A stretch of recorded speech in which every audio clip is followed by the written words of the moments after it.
Welcome to Premiere Night, Carousel on UPN 13. Here are your hosts, Shirley Jones and Tawny Little. Good evening. I'm Shirley Jones with my co-host Tawny Little, and we're here at the Amundsen Theater to celebrate the Los Angeles premiere of the Royal National Theater production of the wonderful Rodgers and Hammerstein stage musical, Carousel. We're going to take you behind the scenes, introduce you to the cast, and give you a sneak preview of the musical. We'll also celebrate the lives and legacies of America's greatest musical theater songwriting team. Richard Rodgers and Oscar Hammerstein, my dear friends, who started me back in 1953. And Shirley, I remember watching you in all those wonderful musicals, Oklahoma, The Music Man, and of course, Carousel. You were absolutely radiant. And as a treat for you, immediately following our show, we're going to show your movie, Carousel, right here on UPN 13. Would it be self-serving to say I never get tired of watching it, Tawny? Well, I think it would be, but it's perfectly understandable. You were brilliant in the movie, and the score is perfect, divine. As LA is about to see on premiere night, we have our own Hal Eisner standing backstage in the midst of all the hustle and bustle. Shirley, Tawny, it's tremendous back here. All of the excitement of opening night, the hustle, the bustle. And we'll be back here to interview some of the cast members as they go out on stage. Right now, we're in the makeup and wardrobe area. There's a lot of excitement out here right now because it's opening night. But there wouldn't be that kind of excitement if it wasn't for two men, Richard Rodgers and Oscar Hammerstein. When you think about it, it's remarkable. Their accomplishments and legacy, truly remarkable. They say we're in love with two wonderful guys, Richard Rodgers and Oscar Hammerstein, who have given a new meaning to our musical theater and made this a lovelier world for us. The hills are alive with the sound of music, with songs they have sung for 1,000 years.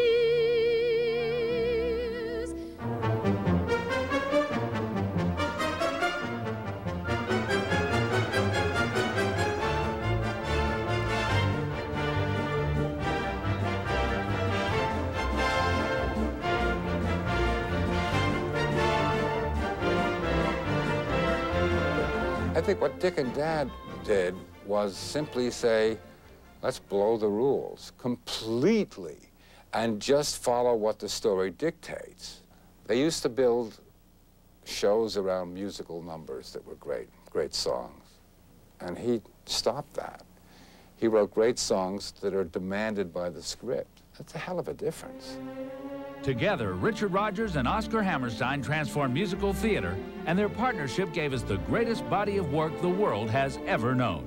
From 1943 until 1959, Rodgers and Hammerstein wrote 11 musicals, each one with wit, warmth, and wisdom. Richard Rodgers' glorious melodies and Oscar Hammerstein's brilliant words lifted the musical out of the make-believe worlds of vaudeville and operettas. Oklahoma was their first collaboration. Broadway would never be the same. You realize that what Oklahoma really did, although it sounds like a cliche, but it's really quite profound, is create a musical in which absolutely every element is working together towards one artistic expression. And when one character sings one song, that helps that character, it helps where the plot is, it moves it along. Oscar Hammerstein was born into a show business family. His grandfather built theaters and produced shows. After studying law at Columbia University, Oscar couldn't stay away from the theater, and in 1927 wrote the groundbreaking Showboat with Jerome Kern. Despite the success of Showboat, Oscar had a string of flops for 11 years. He even tried his hand in Hollywood, but wasn't cut out to write movies. Meanwhile, Richard Rodgers had enjoyed great success with partner Lorenz Hart. Rodgers and Hart were household names, but Larry Hart became troubled and unstable and became less able to work. So Rodgers looked to a new partner, and he picked a man he had known in college, Oscar Hammerstein. I think when he first met Oscar, he must have recognized that the man had tremendous talent, and I don't think somebody you want to work with puts you off by having a string of failures. Everybody has a string of failures. If you're lucky, you have a string of failures. Dick could have picked anybody in the world. He picked my father. I think he was a bit sick of the silly plots, too. He didn't want to pick somebody else who was going to write very funny stuff. He wanted somebody who he knew was going to write about people and about situations that exist. And so I give Dick a lot of credit for that, too. Their partnership was indeed unique. Oscar would have been 101 years old tonight, and I'm sure he'd be delighted that people still enjoy his and Richard Rodgers' great works. After their phenomenal success of Oklahoma in 1943, the question arose, could they follow their own act? They selected an unconventional story for their next project, a tragic, dark play, Lilium, written by playwright Ferenc Molnar. Dick and Oscar moved the setting of the fateful Hungarian tragedy to late 19th century New England, wrote an inspirational ending, and in 1945, their second stage musical, Carousel, opened on Broadway. Well, I think probably from the beginning, they knew that Puccini wanted to write an opera based on Lilium. Gershwin wanted to write something based on Lilium.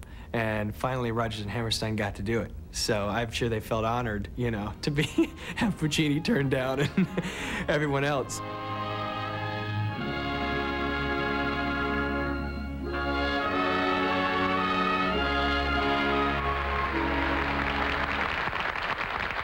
It wasn't a manipulative tearjerker. It was something that reached some people in the audience. They cared for this guy who beat his wife, tried to rob someone, and your sympathy was with him the entire time. That's a pretty big order. Although Oklahoma had a death, it was the villain who died. Here, it's the hero who died. And it was an anti-hero, not a hero. I mean, none of these things are the kind of things that one wrote musicals about in 1944. Say, tell me something. Ain't you scared of me? I mean, that's what that cop said about my taking money from girls. I ain't scared. That's your name? Julie? Julie something? Julie Jordan. It's an American musical about American people. And it's about people that we can all relate to. It's about blue-collar, working-class, real people. It's not about people in France or fairy tales or phantoms or monsters or anything like that. These are real people, and the things that they do are things that we still do today. To have a protagonist in a Broadway musical die in 1945 was rather innovative, but people accepted it, you know. Everyone thinks that the audiences were so conservative and rigid in their capacity to accept innovation that they couldn't accept it. That's not true at all. Carousel went on to 890 performances. It ran more than 2 years. We had no names in our show, you know. Rodgers and Hammerstein were the stars of the show, and still are. As you can see, the original Carousel just picked up where Oklahoma had left off, as Dick and Oscar continued to reinvent musical theater. For instance, until their collaboration, musicals had always opened with a traditional overture that led into the first scene. In Carousel, there is no overture. The show opens with a spectacular musically acted piece called the Carousel Waltz.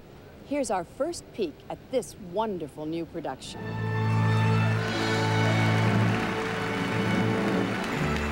The Carousel Waltz, I mean, I think it's probably my favorite piece of music. You know, this is an entirely composed orchestral piece that actually is the exposition, besides being a great piece of music. I mean, it's great. Another one of their great ideas, you know. One of the innovations of the show Carousel, which I have to confess is an innovation I've never understood, was that the Carousel Waltz is a 15-minute mime piece where you see all the characters that you're going to see again in the carnival setting, but there's no words. They're supposed to gesture, and in fact, in the original script, there are all these words that, if they were to speak, these are the words they would be saying.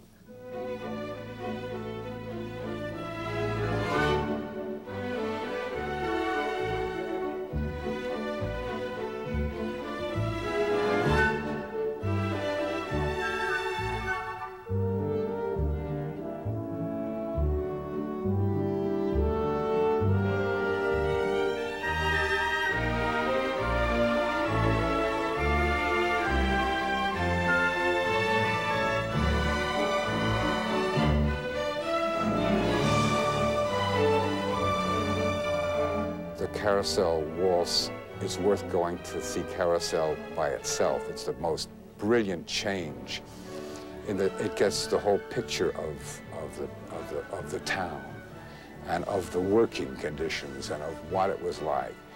At the same time, it's joyful. It's like when they get out of work, it's like a release, like they've been sprung away from it. And they go from drudgery to relief. It's just a great theatrical moment.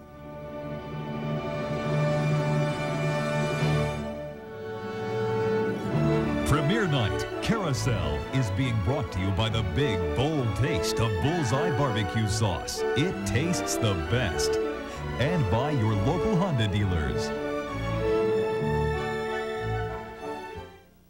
I'm not interested in being 18 again, but... If I loved you, words wouldn't come in an easy way. Round in circles I go. One of the most wonderful songs in Carousel is If I Loved You, when Julie and Billy fall in love. Besides its breathtaking beauty, the song was completely innovative in 1945. The scene interweaves dialogue with song in one setting for nearly 15 minutes. Never before had the theater seen a dramatic song with such narrative meaning. There was a kind of musical stretching and a dangerousness about what they did with that score in Carousel that nobody had ever done before. It was such a wonderful extended song form. Things like what we used to call the bench scene in Carousel, the If I Loved You, which no longer has a bench in it. Suppose I was to say to you that I'd marry you. Oh, that's scary. What Rodgers and Hammerstein were quite genius at doing is creating situations and characters where not only is the audience ahead of them, but they're created in such a way that we enjoy the ride. So that's how you can take 15 minutes of a song that's called If I Loved You with dialogue where you could kind of start the scene by saying, I think those two people are in love. Longing to tell you, but afraid and shy, I'd let my golden chances pass me by. If I loved you, words wouldn't come in an easy way. The whole song is about what this character would do if she loved the other character. So you have to convey all this passion and all of these emotions without revealing too much, because you don't want the character to think that that's really what's going on. You're just saying, you know, hypothetically, this is what I would do. If I loved you. But you don't. No, I don't. But somehow I can see just exactly how I'd be.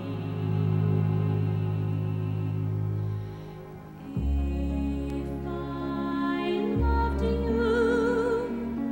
time and again I would try to say all I'd want you to know.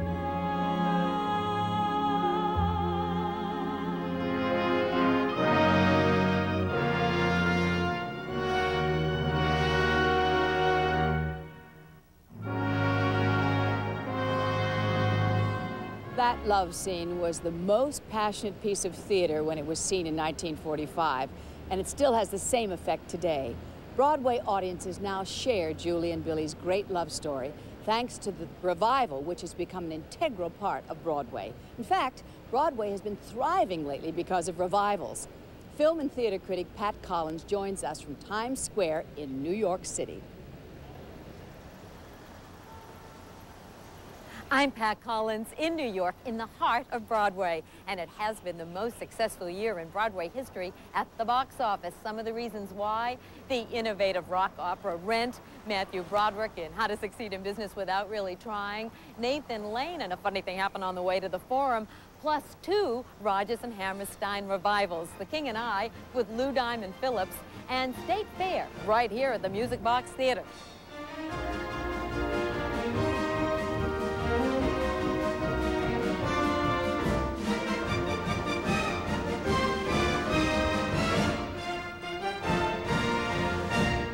A couple of years ago, I guess, when maybe it was when Oklahoma celebrated its 50th anniversary, I was asked by Katie Couric what was responsible for this, you know, this comeback of Rodgers and Hammerstein, and I said, well, they never left, which is true. They around the country, they never left.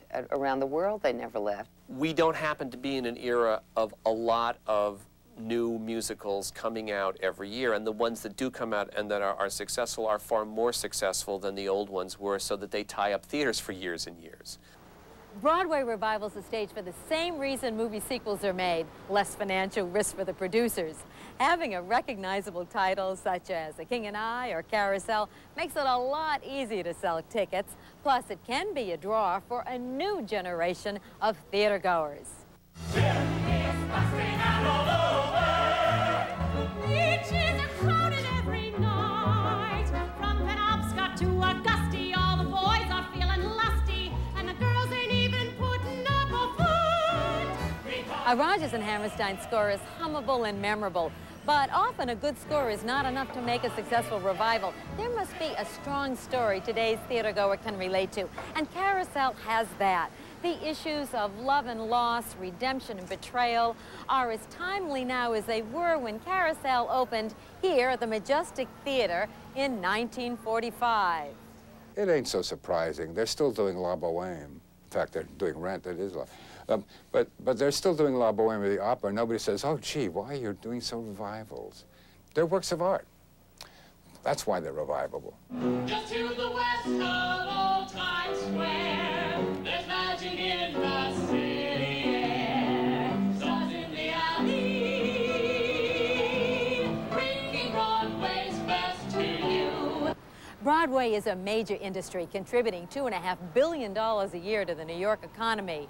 Broadway remains the theater capital of America, but there is good theater to be seen in every major American city, and that includes the current production of Carousel in Los Angeles. We're back at the Amundsen Theater, where we're all anxiously awaiting the opening of Carousel right here in Los Angeles. As you can see behind me, people have begun queuing up for their tickets. The air here is very festive. It's a beautiful evening, and we're expecting some stars to turn out tonight because this is a big opening night. Lots of people very anticipatory of a great night of musical theater. We'll be talking to some of them in just a few minutes, but right now, back to you, Shirley. In Carousel, Billy Bigelow, the handsome, swaggering Carousel Barker, wins Julie Jordan over. But he's a troubled soul with a checkered past who has trouble doing right. When we come back, we'll meet a few Billy Bigelows.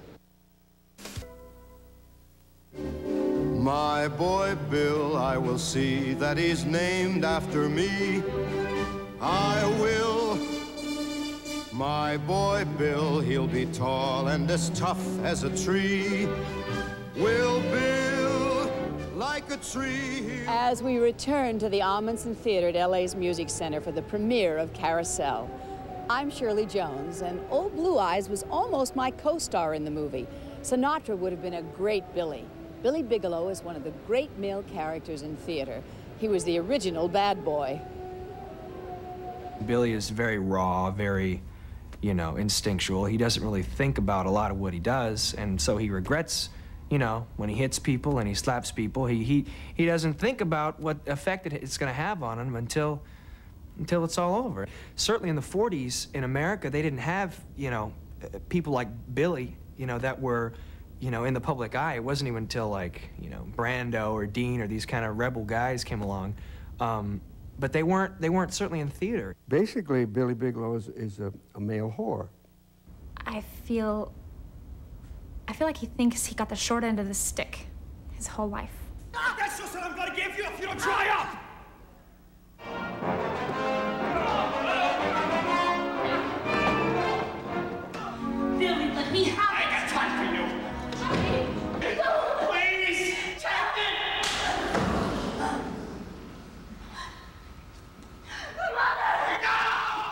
we live in a kind of world where we kind of forget the misfits. The misfits aren't all bad.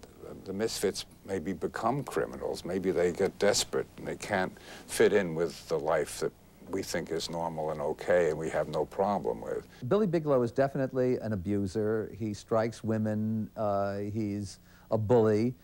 But after all, he didn't really instigate the theft, the attempted theft that causes his death. The crime he commits is because he's going to become a father. So the motivation is pure and the deed is foul. The time for you will be 10 to 20 years in prison. Oh, no, they won't put me in prison. Get back now! Julie! Remember, basically, he's an artist, and that he's weak, a little dumb. What makes him so unusual is that at the point when Julie says, "I'm pregnant," he doesn't just hit her and walk away. There is a little kernel of fine feeling in him. I'm going to have a baby.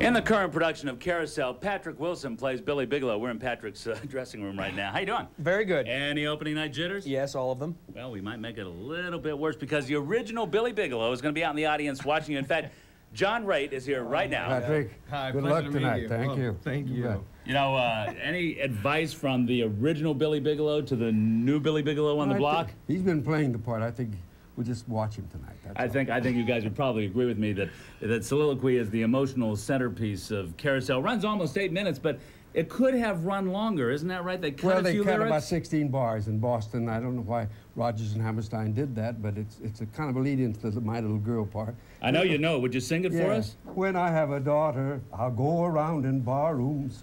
Oh, how I'll boast and blow. Friends will see me coming, empty all the bar rooms. Through every door they'll go, weary of hearing day after day the same old things that I always say.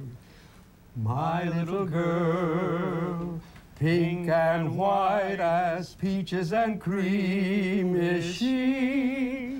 My little girl. This is historic, a Billy Bigelow duet. But the history on Billy Bigelow is really very clear from the very beginning. Rodgers and Hammerstein wanted to redeem the dark side of Billy Bigelow in soliloquy. They do that by showing his capacity for love as he faces fatherhood. I wonder what he'll think of me. I guess he'll call me the old man. I guess he'll think I can lick every other fella's father. Well, I can. If you're writing anything as long and extended as the soliloquy, you obviously can't keep repeating the same tune. You also would not be able to keep up with the emotional changes that Oscar wrote. There's an enormous difference between My Boy Bill and what he's going to be like and the kind of music that needs to go with that and My Little Girl. What would I do with her? What could I do for her, a bum like me with no money? You can have fun with a son, but you gotta be a father to a girl. You're not sure you like this guy. But when they wrote the soliloquy, by the time he finished the soliloquy, you realize a little bit more about Billy, the inside of him. He just opens up on, and that's the first time you're like, okay, well, this guy, you know, he loves somebody, he loves something. My little girl, pink and white as peaches and cream is she. My little girl is half again as bright as girls are meant to be. It is the cornerstone, isn't it? They must have known they were going to have to write that. That's when somebody decides that for your child you commit a crime. I'll go out and make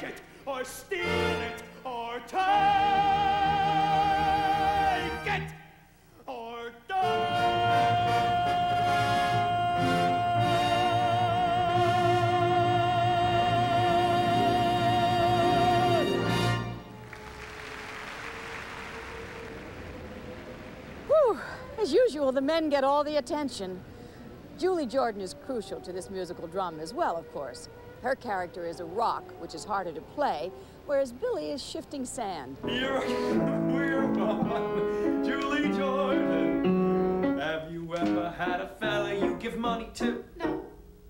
Ain't you ever had a fella at all? No.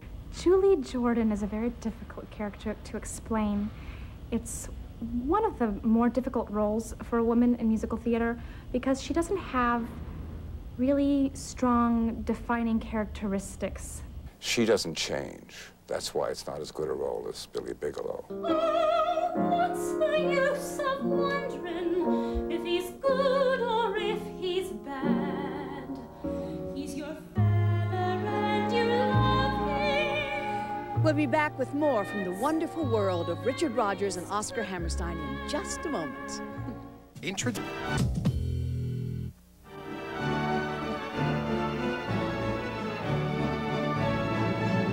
Oscar Hammerstein may have been one of the brilliant teachers this country has ever known. He was an intellectual optimist and believed not that everybody is good, but everybody has a kernel of nobility and honesty. Oscar and Richard Rodgers believed if you work hard, maybe you'll make it. You may not, but it's worth trying. And their artistry was based on that principle. He was a dyed-in-the-wool optimist. He really felt that pessimism was useless. He had no time for it. He thought, you don't accomplish anything if you're a pessimist. If you're an optimist, you can. If you dream about something, then you try to realize that dream. You're doing something. And I think that that spirit is what is absolutely American. That is what attracts him to the public still. That in times when people are depicting the bare trees of winter, he's still writing about spring.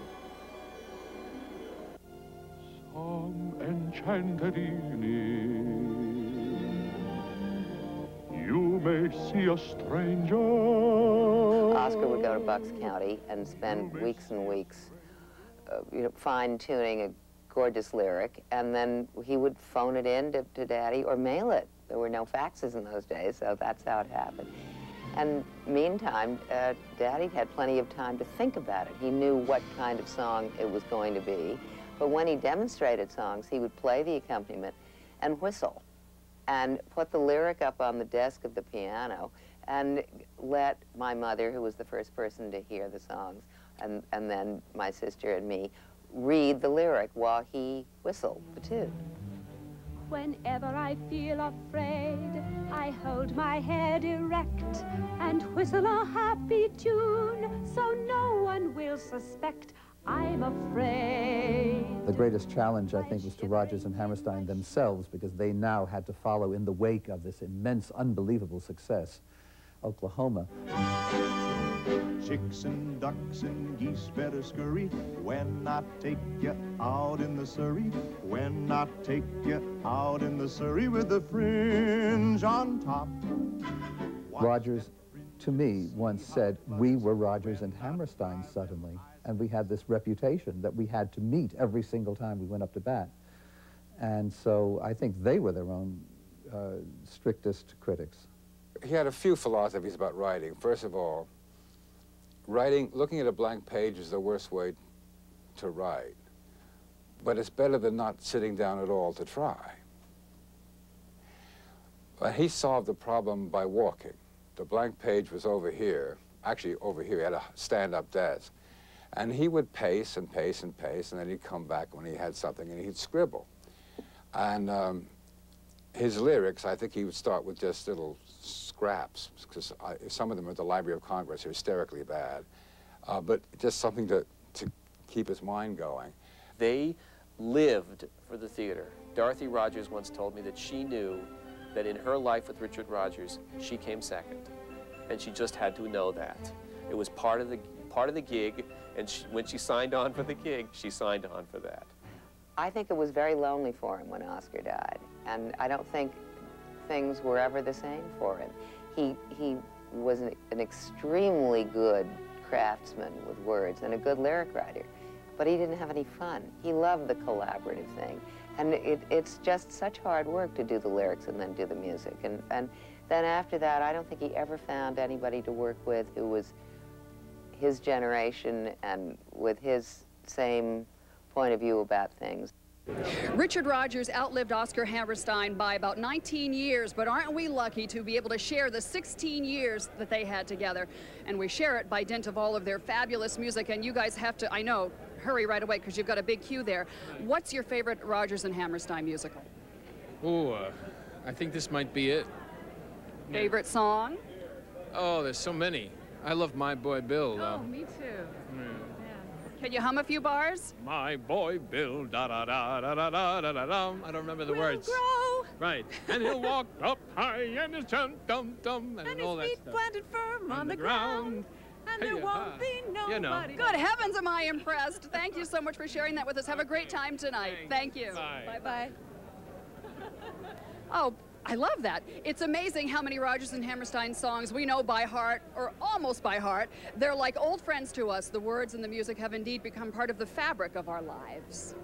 Let's start at the very beginning. A very good place to start. When you read, you begin with A, B, C. When you sing, you begin with Do, Re, Mi. Do, Re, Mi. Oklahoma, where the wind comes sweeping down the plain, and the waving wheat can sure smell sweet when the wind comes right behind the rain. There is nothing like a day, nothing in the world.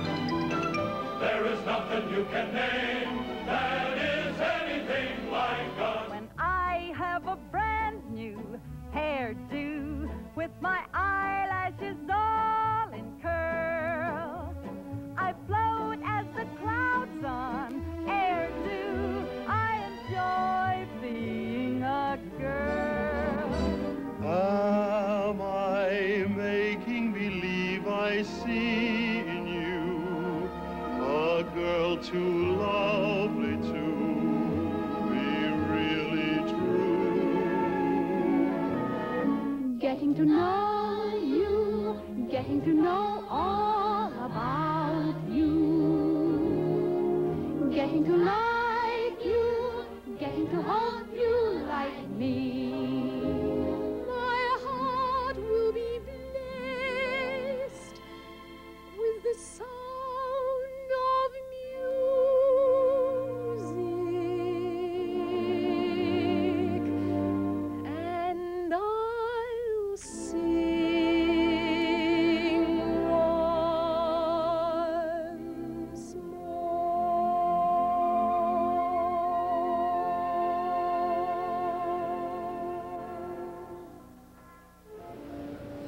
Their sound of music was quite remarkable, and moments like those live forever. In Carousel, some of the memorable moments are the dancing sequences. Next, we'll get into the dances of Carousel.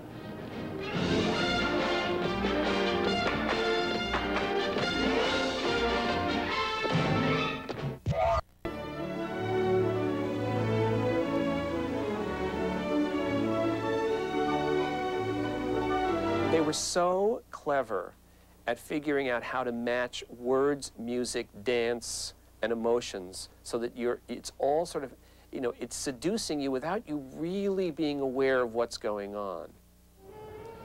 Blessed by Agnes de Mille's classic choreography in the original and Sir Kenneth Macmillan's Tony Award-winning work in this production, the two great dances of Carousel are anything but decoration.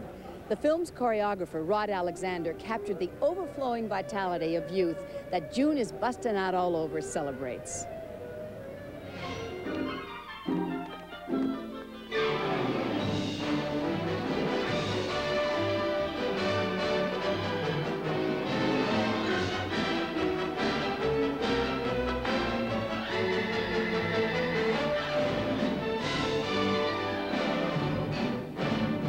The June dance is the happy moment of this whole musical, I think, and it needs an extraordinary amount of exuberance in order to sort of balance out this very dark story and dark musical. And it's about spring, it's about June, it's about a sort of innocent freshness. While June is exuberant, Carousel's second act dance, simply called ballet, is delicate yet crucial to the story. Billy is allowed to leave the hereafter for a day, and with us, meets his daughter for the first time. Through her heart-wrenching dance, Louise seizes the emotional center of the story. The film's choreography was based on DeMille's original. I don't think anybody has expressed what young girls feel in a ballet like Agnes. She made you feel so deeply about that girl. And you had never met her until the ballet. In a 2-minute solo, she, through the movement and through the dance and through expression, she has to show all of the facets of her character, which is, you know, she's vulnerable, she's angry, she's sad, she's rebellious, she's happy, she's energetic, you know, curious, forlorn. There's just lonely. She just has so many feelings inside of her. I think the major feeling that comes out is just frustration and anger at what she's been given in life. You know, she feels like she doesn't have a fighting chance.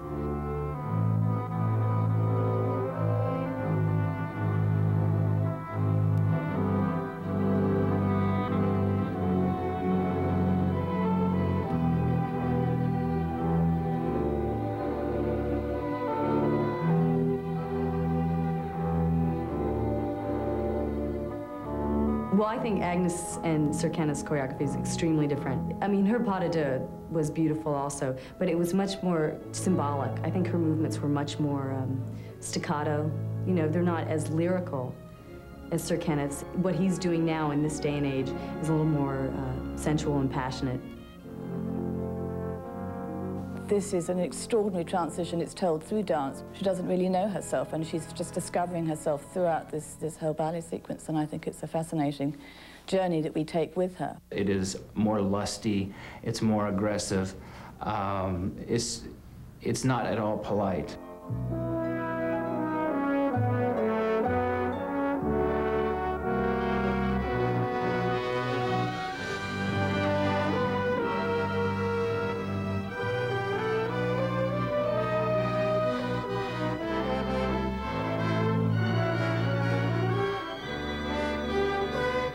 You know, as we just saw, that is one grueling athletic dance. You guys have to be in fit, don't you?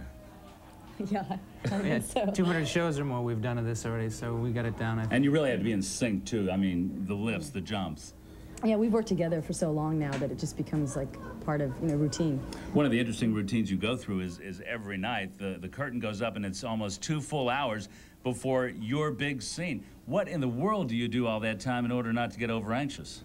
Well, most of it is preparation time, and I do yoga and I do a ballet warm-up usually. Mm-hmm. I try to calm down with a lot of stretching, and I play my guitar, maybe sing a song or two with the rest of the company as I hear it through the monitors. You mellow out. Yeah. Yeah. You know, as I'm sure you both know, many of the performers in Rodgers and Hammerstein productions were relative unknowns, much like John Raitt and Shirley Jones. In this production, it is Sean Palmer and Sherry Boone that play the parts of Carrie Pipridge and Enoch Snow, full of all-American virtue and charm. In fact, they charm audiences every night. They are the antithesis of Julie and Billy.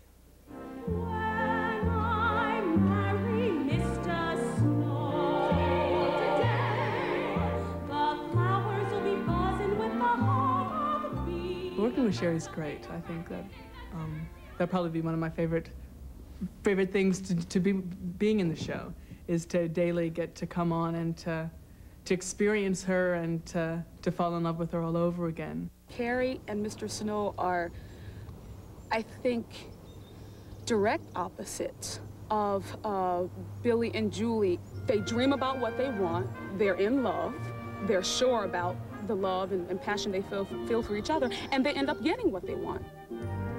When the children are asleep and lights are low, if I still love the way I love today. Dr. Tom, hey, tell me about Carousel, Miss Joanne. Oh, I can't wait to see Carousel.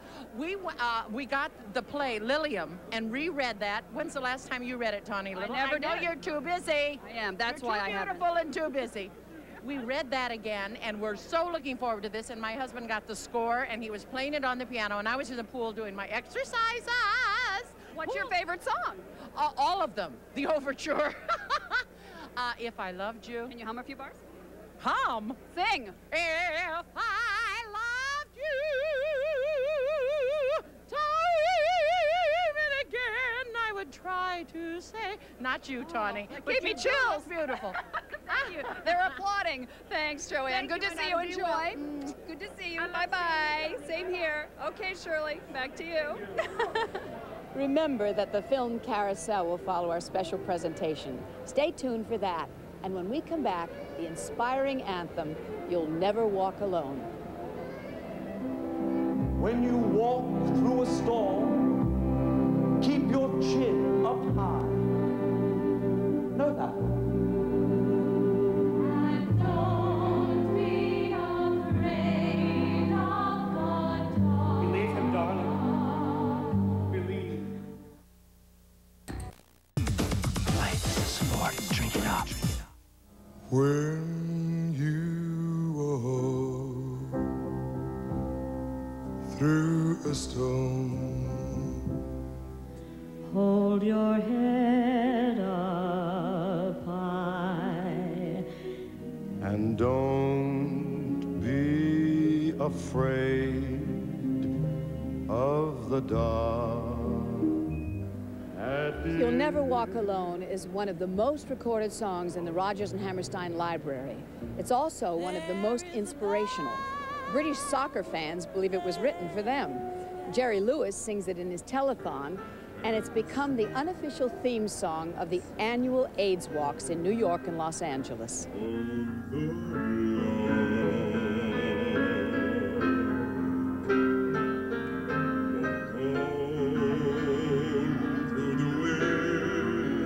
Many people are deeply touched by this song's meaning. In Carousel, You'll Never Walk Alone offers healing through community.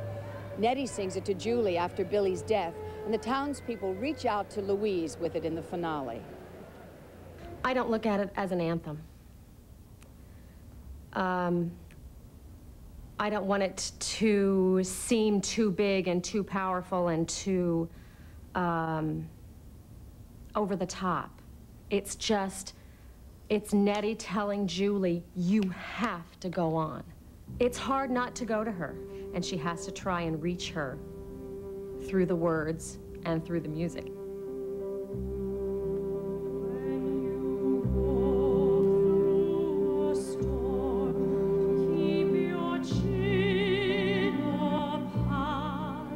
At the end in the graduation, when You'll Never Walk Alone is played a second time, I suppose.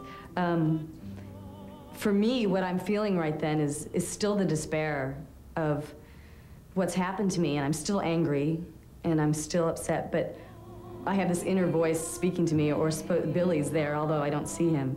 Believe him, darling. Believe. She comes to realize that she isn't alone in the world. She can be accepted by the community. I feel like that's an important moment in the graduation, where the entire community comes together. As the song progresses, I think that the words and the melody and the relationship with Nettie helps pull Julie out of the trenches.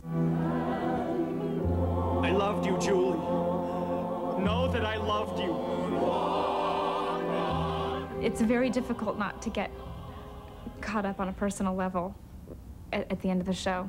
The simple lyric, you know, when you walk through a storm, keep your chin up high and don't be afraid of the dark. It's almost as if, you know, some higher thing is saying that, you know, to us, you know, or to me. That's how I was affected. And that's one of the reasons why I'm doing the show, because I think that sums it all up, you know. And I think that Rodgers and Hammerstein, I think when they came up with that one, I do think some divine intervention took place. I really do.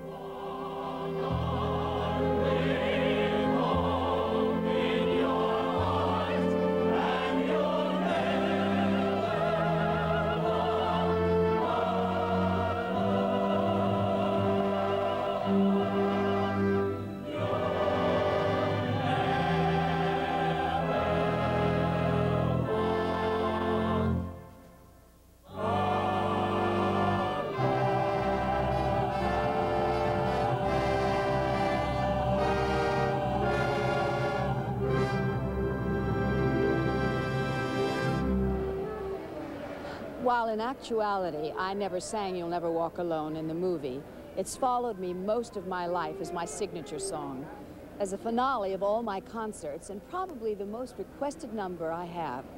But I will always remember it as the way my father requested I say my goodbyes to him when he left this world in 1958.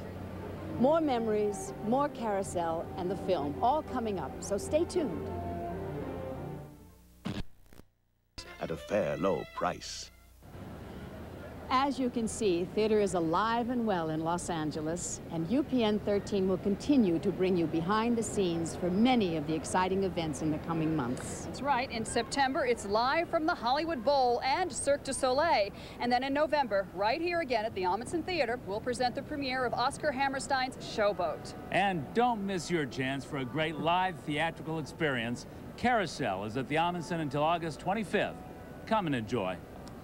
Good night from all of us, and thanks for watching. But stay tuned for the 1956 American film classic of Carousel, starring Gordon MacRae and a certain little 22-year-old newcomer from Smithton, Pennsylvania. Rodgers and Hammerstein's timeless message from Carousel comforts me still. When you walk through a storm, keep your chin up high, and don't be afraid of the dark. Walk on with hope in your heart, and you'll never walk alone.